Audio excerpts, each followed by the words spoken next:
Hi, everyone. We're going to get started in just 1 minute or two. My name is Shawn Young, and I'm the CEO and co-founder of Classcraft. As people just trickle in, we're going to give ourselves 2-3 minutes, and then we'll get started. So sit down, settle down, and we'll be with you in a sec.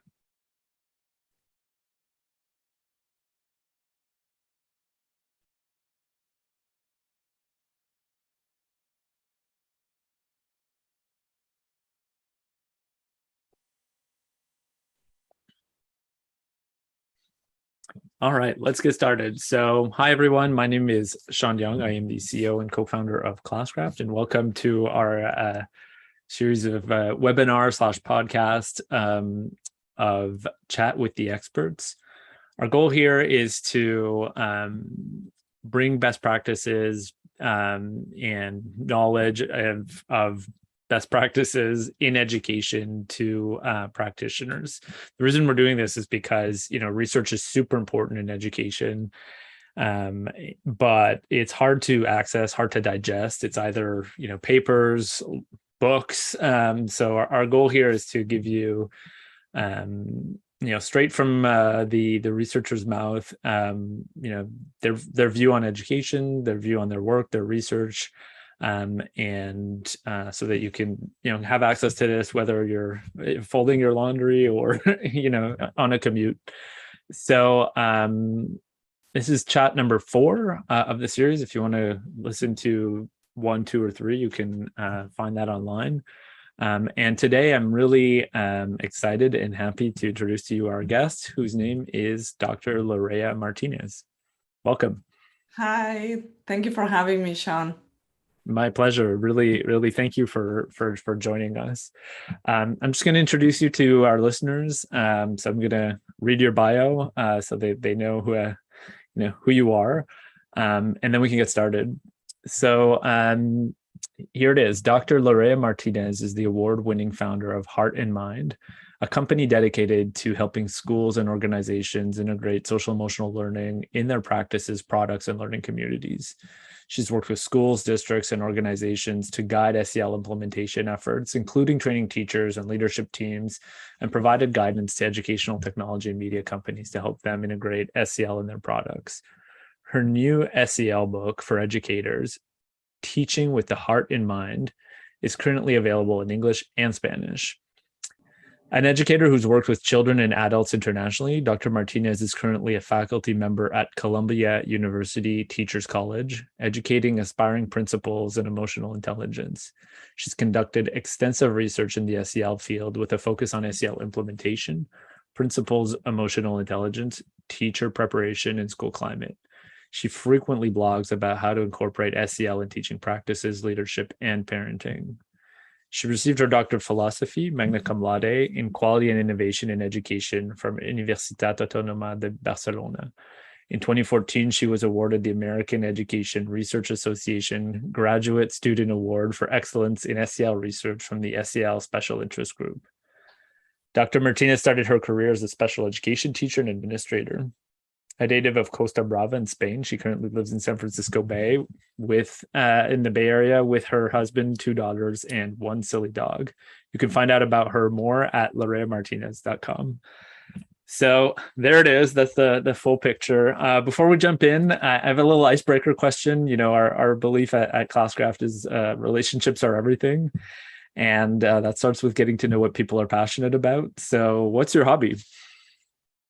What's my hobby? That's a good question. I have several things that I like to do, but I would say one that brings me joy is running.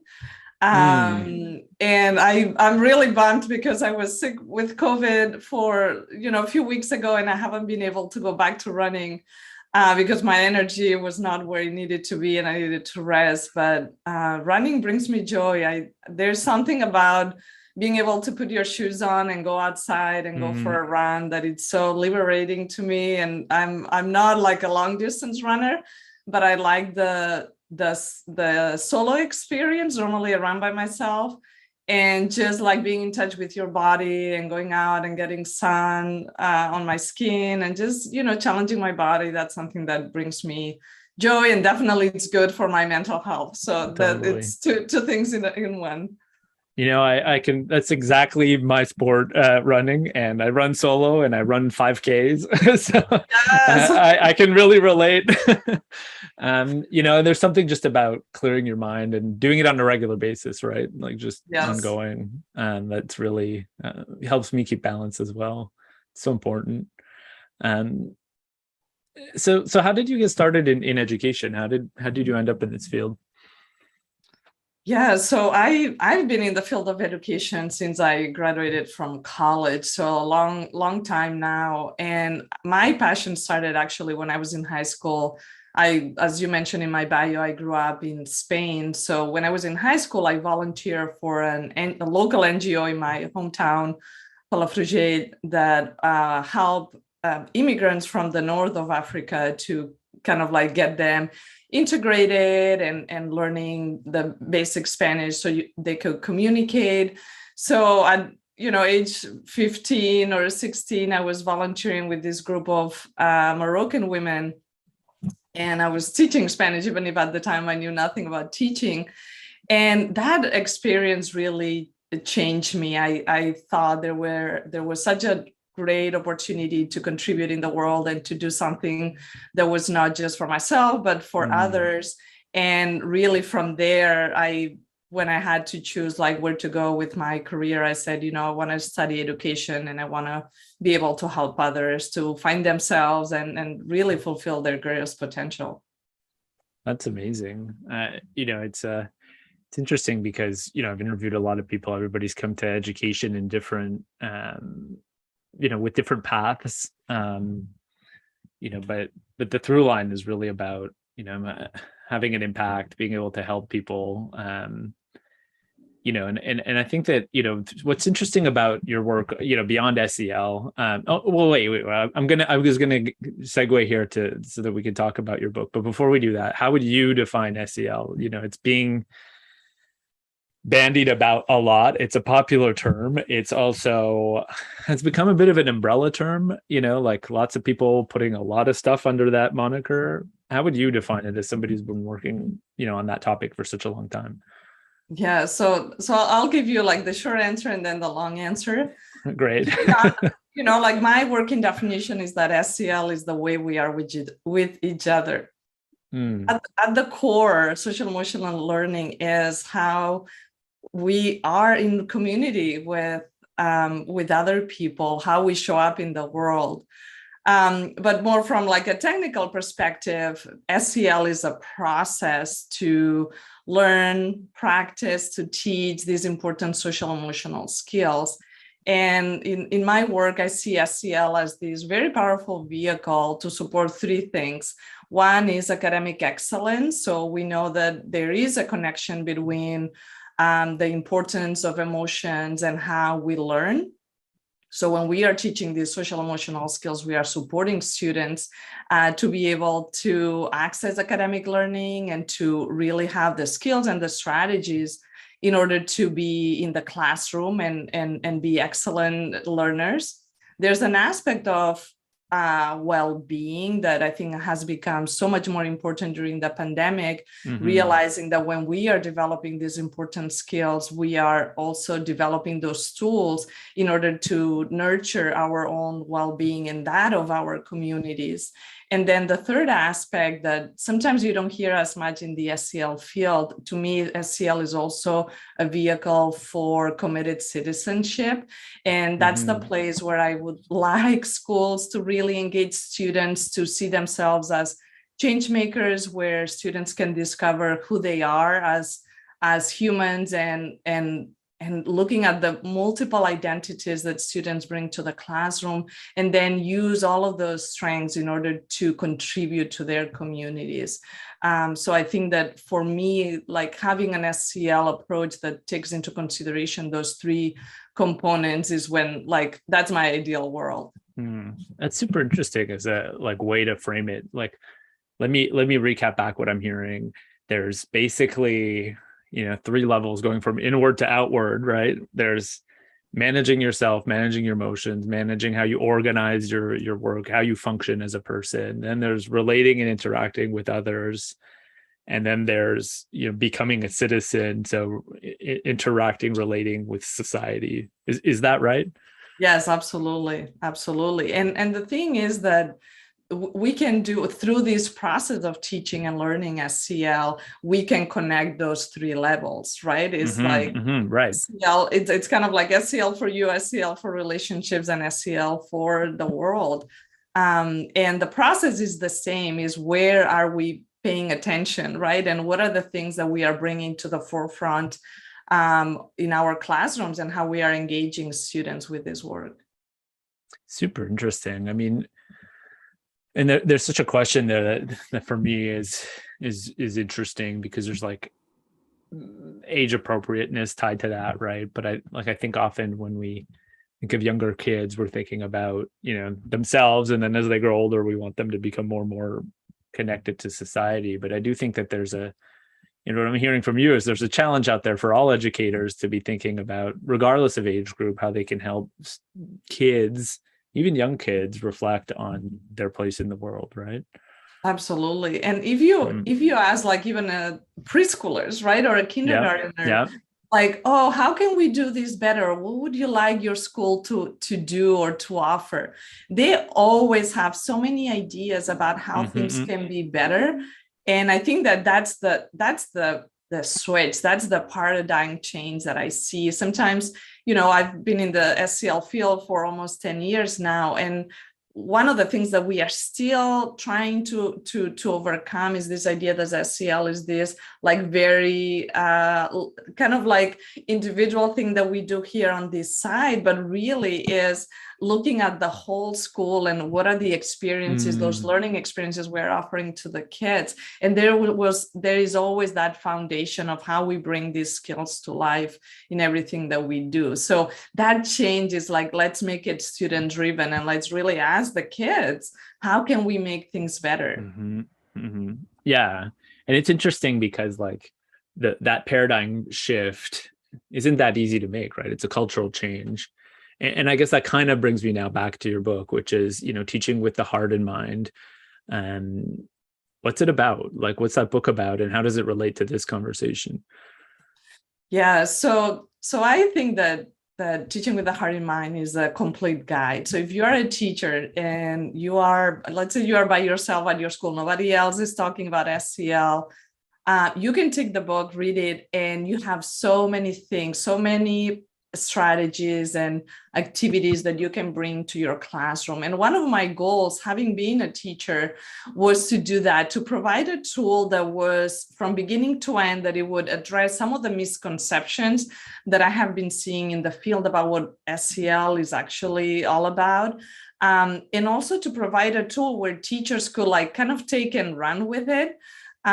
Because we cannot wait. Sometimes we can't wait for leadership to be able to support this work. Like if you have leadership that is supporting SEL at the school, that's fantastic, and that the work is going to be so much more impactful. But if you're an individual teacher, you can still do something about it, right? Like you have the tools in the book. So my goal was to be able to offer this tool where you can really go and run with it and do something in your classroom that is going to change. The climate is going to change, yourself as a teacher too, because there is a part of all this work that has to do with the adult capacity. Okay, so two follow-up questions. One is, what are some of those, like if I were to open your book and see some of those strategies, what are some examples? Yeah, so one aspect that as a former teacher was important in my SEL work is the academic integration. Okay. And I think that people have really clear, how we teach these things explicitly, right? We know that we need to dedicate some time to teach these things explicitly, but the aspect of how we integrate the skills with academic content, I think that there is a lot of work that we need to do there. So in the book, and just to give your listeners a teaser, HEART is actually an acronym that stands for 5 social emotional skills. So in the book, I go in depth into each one of those competencies. And then for each one of those skills, I provide strategies for like how you would integrate that with your academic content. So for example, H stands for honor your emotions. So everything that has to do with naming, identifying, and communicating your emotions constructively.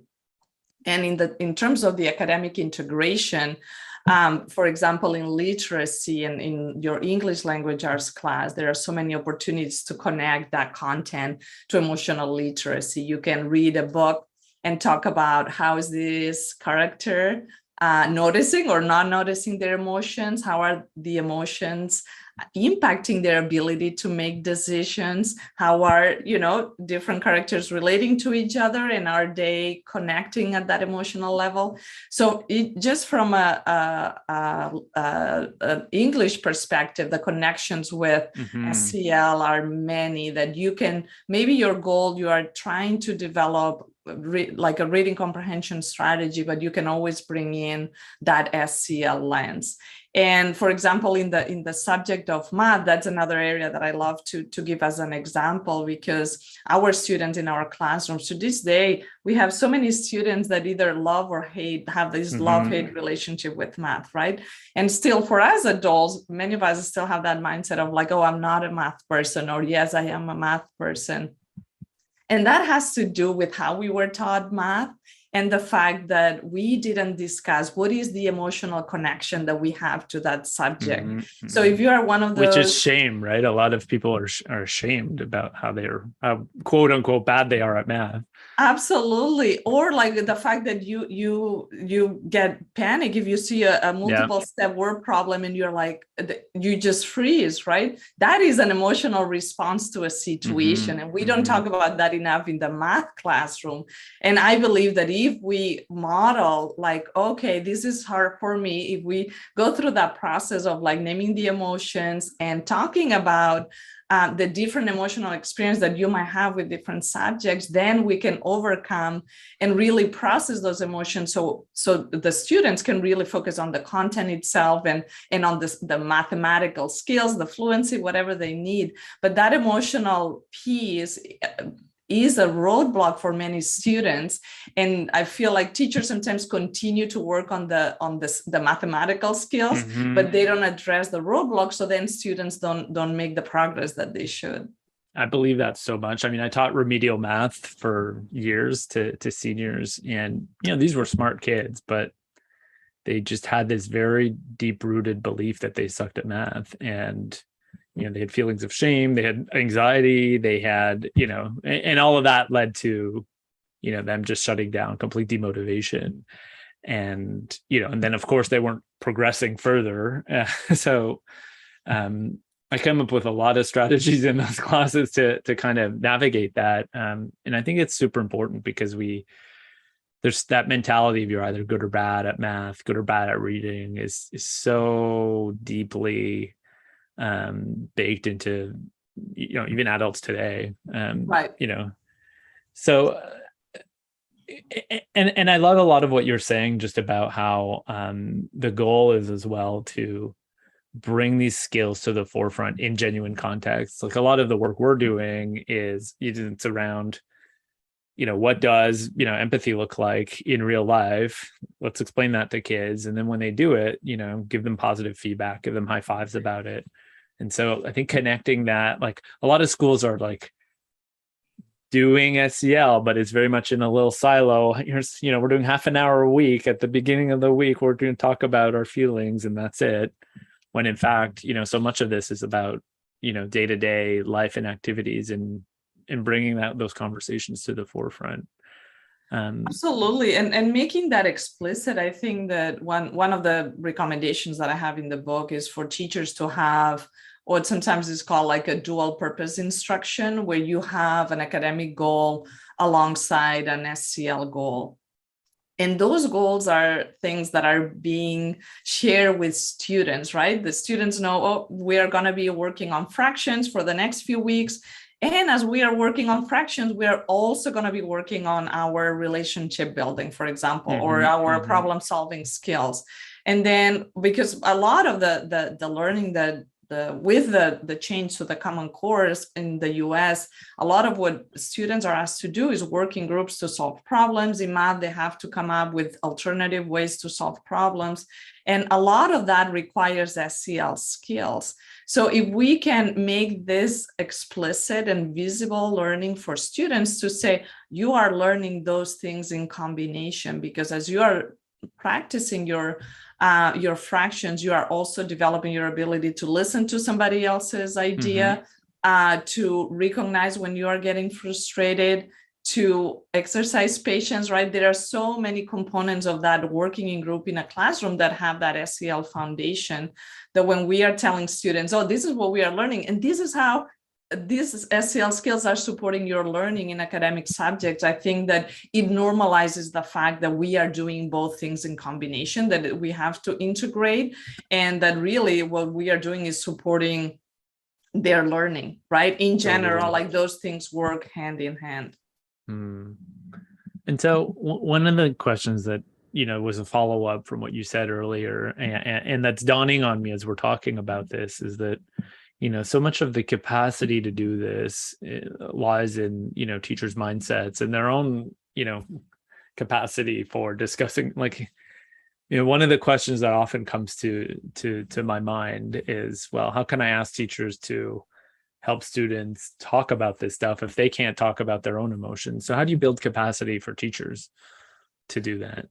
Yes, you hit on like a hot topic for in my eyes, because I think that for many schools they had to go back to the basics, and many in looking at SEL implementation, many districts like skip the step of building that capacity of the teachers. And I often say that you cannot teach what you don't practice, right? It is almost like we're being hypocrites if we are asking kids to do something we're not willing to do ourselves as adults, right? So there is a part of this SEL, as that umbrella concept that we were discussing earlier, that has to do with doing the work almost in parallel, right? We need to help teachers to build that capacity to understand how those skills play out in their life. I think that during the pandemic, and we know that we have, like a crisis in the teaching profession, because so many educators are leaving due to the working conditions, to the trauma they have experienced, to the stress levels. And there is a part of that maybe has to do with their individual SEL skills, but there is a part of this work that has to do with the systems. And that's why when we look at this building the capacity of SEL educators, we have to look both at the individual and then at the systemic, because those things, interact with each other and really influence each other. But from a very practical perspective, we as adults, we still have the potential to develop these skills, right? Like SEL skills are learnable, and you can change your behavior inventory with time and practice. But it needs to be done from an adult-driven perspective, right? What I have seen is many schools say, okay, we're doing these activities with the kids, so we're just going to change them a little and doing with the adults, right? And it's like, oops, well, maybe not, because you need This feels like it's for kids. Why am I doing this? Right. That's right. And that's what some educators get upset and say, this is not being done in authentic ways, right? So using SEL skills really to solve the problems we have on our daily lives. That's what our skills are for. But it needs to be done in a developmentally appropriate way, right? This is adult learning, and it needs to be done respectfully. One of like the one-on-one lessons of emotional intelligence is that when people feel pushed, they resist. So if you're trying to do this work in a way that is not respectful, where you're like forcing adults to engage in the conversation, engage in the work, they're going to resist. So first you have to work a little bit. What is the climate? What is the environment that you have at the school in order to invite adults to engage in this work? And that's one of the reasons why one of my, my latest resources that I've created is an online course for teachers. It's called Growing Your Hard Skills. that is Growing your focused heart skills. your heart, remember Got it. The same acronym. Got it. that acronym. Yeah. Yes. Yeah. And it's focused on this piece about adult SEL development to kind of like counteract some of those, again, misconceptions and things that I see in the field that are not being done the way that I think should be done, and to create that space for adults to do this work in a more intimate way, right? If they cannot do it at their school, that they have a space to build that capacity and where they can engage in a process of learning, practice, and reflection to really, at the end of the day, really have some new tools and strategies that they can do on a regular basis to address stress, to have some more coping skills, but also to recognize, that it's okay to ask for help. I mean, there's so many things around developing as adults that what I say that we have to unlearn before we can learn, right? So the idea, one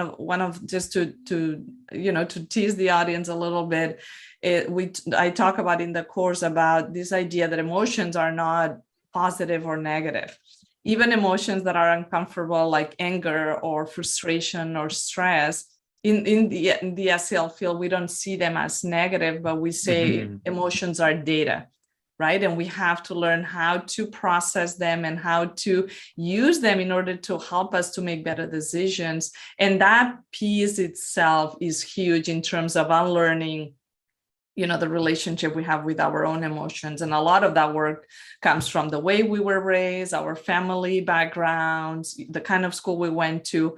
So there's a lot of unpacking that needs to happen for the adult. And sometimes educators don't feel comfortable doing that work at school. So the course, I feel like it offers that opportunity to engage with the work in authentic ways, but in a place that also respects their intimacy and it gives them more freedom to really engage with the content at the level that they need.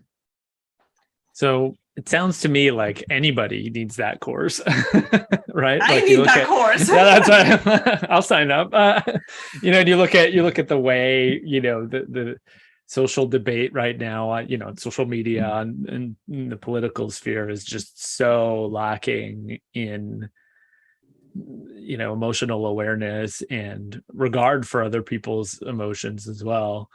Can anybody just sign up for this course, or is it really targeted to educators? No, the course was designed with educators in mind, but I've had parents take it and they have provided positive feedback. Any adult, really, these are life skills. And sometimes even in the business world, it's more acknowledged that you need emotional intelligence in order to to be functional and run, be able to oversee teams and be in leadership positions in education. I don't think we're a little bit behind in understanding that if you want to be any kind of leader, you need emotional intelligence. So I think that the course really provides that foundation for this work. And it has kind of like 3 levels of support, thinking that you might be in different places. The first one, you can take just the course and move through at your own pace.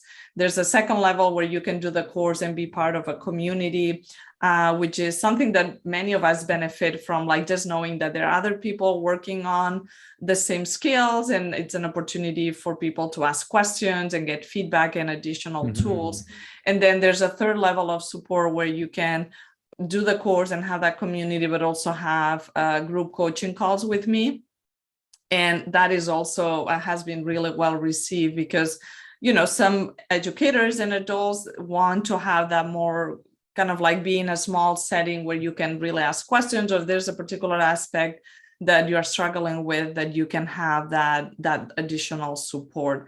So I think that it's a great tool. And again, many times the resources that I put out there is because I see that there's a gap in the field, that there is a need, but there's not enough resources to meet that need. And I think the course meets that need for for schools to be able to provide this work and support adults with their SEL development, but doing it in a way that is respectful, developmentally appropriate, and where people have some choice about how they engage with the content. Totally. So, one of the things that's been coming up for me as we're chatting is there's a lot of different SEL frameworks. One very well-known popular one is CASEL.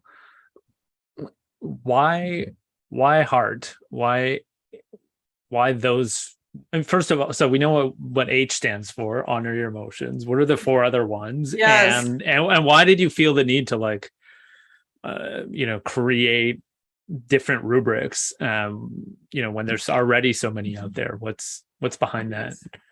Yes, no, happy to answer that question. So the H stands for honor your emotions. The E stands for elect your responses. So that has to do with your self-management, creating that space in order to make positive decisions. The A stands for apply empathy. The R for reignite your relationships, and then the T for transform with purpose. And that scale probably is my favorite in the model, and it really connects with what I was explaining earlier about creating committed citizenship. So that's a skill that you can develop to really nurture that sense of purpose, to help people discover what is the why, what is something that motivates them, that it's going to bring them to life in a way and contribute to their communities. And there are a couple of reasons why I created HEART. One, as at the beginning of my work, I did a lot of consultancy work with schools and districts, supporting them with the different work frameworks and resources they had. And I found that there was no perfect framework in my eyes, in terms of some frameworks were really good in terms of describing the skills, but they wouldn't have a scope and sequence that you could connect how, developmentally appropriate, how to teach these skills if you're in kinder versus if you are teaching middle school. And then there were other aspects that were, when looking at the frameworks, sometimes they are made by researchers, as you were saying earlier. And I think that in my work, my special sauce is translating that research to practice, to make sure that when a teacher wants to do this work, that they don't have to try to figure out what is the skill that we are trying to teach. So HEART, if you notice, each one of those has a verbs, which indicates what is it that you have to do in order to put that skill into practice. And of course, Heart in Mind plays with this idea that, we are teaching, we are engaging with each other with the heart in mind, meaning we have to take into consideration that heart, which is all of those skills, in order to teach effectively. So that's a question that I thought long and hard about, does the field need a different framework? But I did feel that my hope was that it would try to overcome some of the challenges that I saw in other frameworks. And I think that there's no one framework that is going to really be perfect for your context. Maybe you end up using more than one thing and connecting your work with SEL standards, with other initiatives at your school, with your multiple system of supports, with your PBIS or response to intervention. I think that part of the work is kind of trying to build that common language. And I feel that Heart in Mind provides a user-friendly and at the same time research-based approach to SEL implementation. That's digestible. It's so important, because it's true that when, in a lot of ways, this isn't rocket science, right? and so there's been a lot of complexification, I would say, around this. And I think that there's obviously you can do blunders if you just jump in, but still, I do feel like having a very clear set of guiding principles that you're able to apply every day, really, as a teacher, but also help kids do that is really important. The consistency leads to behavior change, leads to culture change, leads to all of this becomes easier, right? And so there's some questions here coming in from Facebook. So we have a question from Dan, who has a specific question about teaching strategies regarding what I would qualify normally as executive functioning skills. But the question here is like, how do I teach the SEL skill to remember concepts and self-revision to continue these after the lesson? So some additional context there is this person has learners who are able to understand concepts in math. We're back to math during extra lessons. They can answer questions, but the next week, it's like it's all lost. Like how can you teach kids to consolidate and integrate? That's a skill that is important. So one thing that we know many things from affective neuroscience, but one thing that we know is that our brain doesn't pay attention to things that are not interesting to us. And that's not our brain. Wait. Our brain does not pay attention to things that are not interesting to us. It doesn't.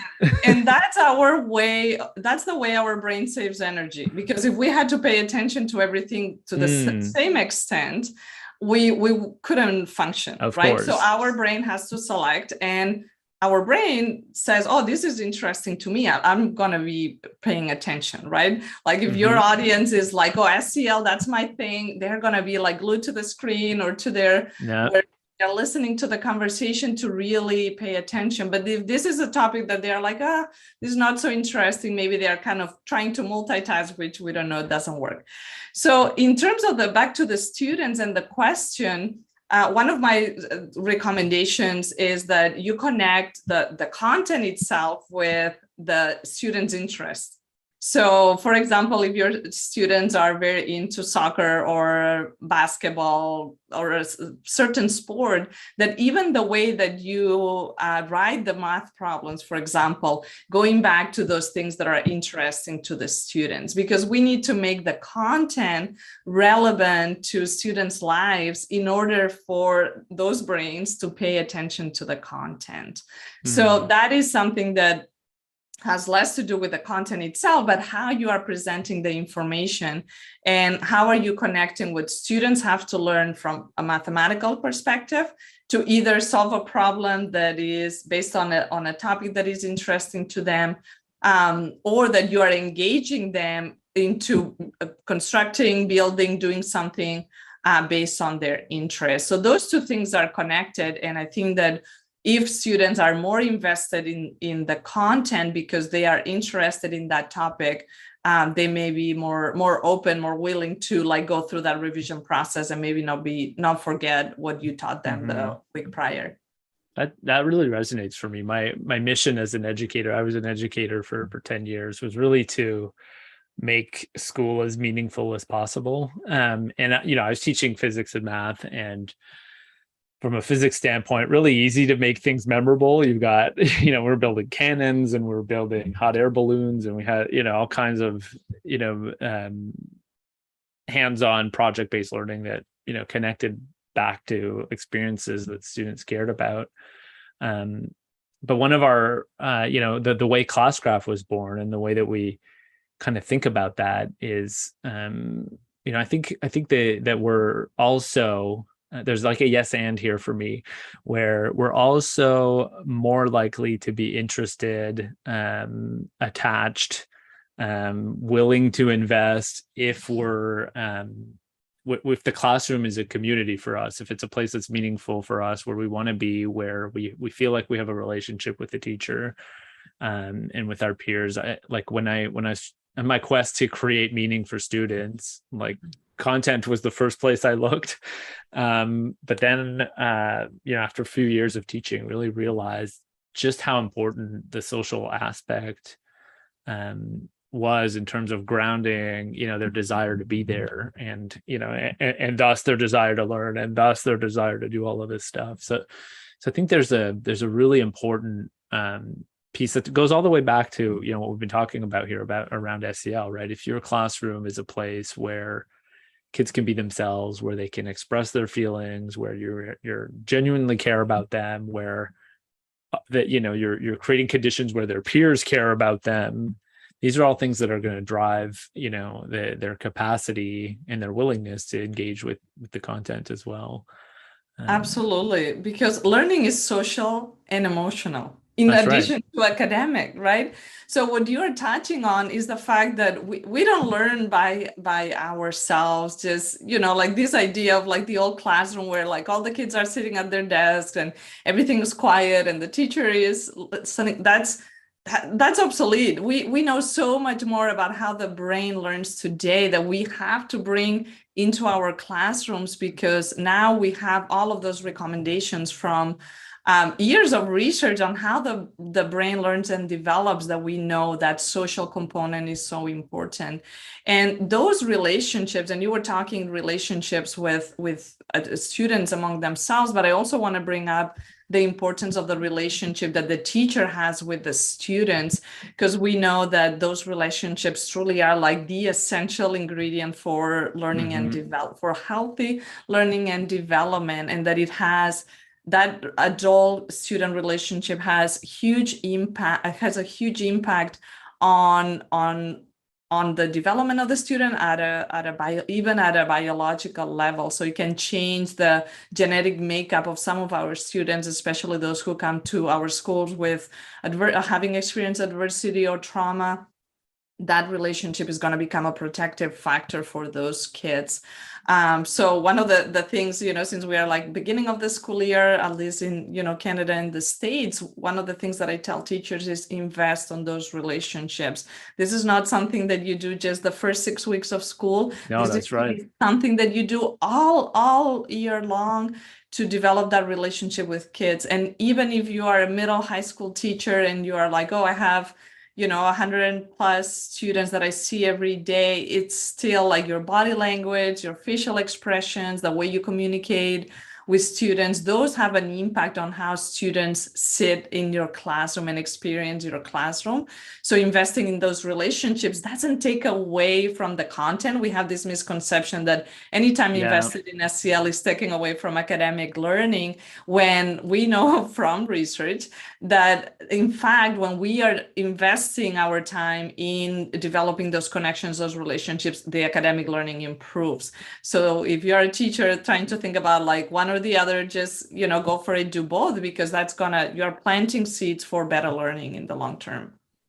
Yeah, I mean, that resonates so much with me. Our tagline here at Classcraft is relationships are everything. And, the truth is that if you spend energy doing that, you're just going to gain it. Like, kids are going to be more on task. They're going to show up. They're going to do more of their work. Less classroom in. Like, all that time is just completely saved as you invest it. And I think that, like, and kids know. On a previous episode, we had Dr. Terry Scott, and he's doing research on effective instruction. And one of the things he was saying was, you can do all the things, but if you're doing it in a mean tone of voice and angry, like, it's not going to work, right? You can do all the best practices, but the kids know, how you're feeling. They immediately know just by looking at you. And so, so I think that there's definite merit as well to just like thinking about our attitudes, or how we're showing up, etc. One question I have for you, you've been doing this for multiple, well over a decade. The pandemic, of course, has had a huge impact on this, and we're still trying to figure out how much of an impact and what impact. But you've got a before and after kind of view on this. Like, what are some of the changes you're seeing today in classrooms in regards to this topic that are new or different as a result of what we've been through these last few years? Yeah, I would say a couple of things. One, the fact that the pandemic really made problems that we had in our educational system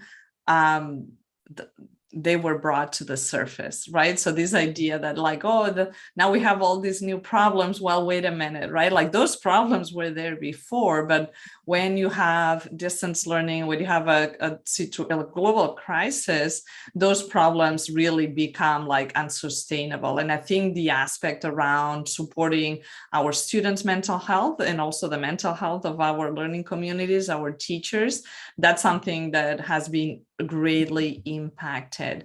And that meant that we were not doing a good job before, right? Like there is a piece of this that of course comes from the pandemic and the experience what we have gone through, but also the fact that we didn't have the systems in place, that the systems we had were not sustainable and they were not really protecting and supporting our students the way that we need. So I think that a positive thing from the SEL field perspective is that now the call for SEL, I think that within the educator community, we know that is being like accepted that this is something that needs to be part of how we teach and what we teach, right? That I think that question about like if we do SEL or not, we don't ask that question anymore. It's like, how can we do this effectively? But I think that with any crisis situation, there's an opportunity, but there's also the challenge, and that's the piece that kind of like we struggle to overcome. That is related to this concept of learning loss, which I think there was an article yesterday in the New York Times saying I saw that one. You saw it 2 years behind, and we lost worst math scores in the last 30 years. Yep.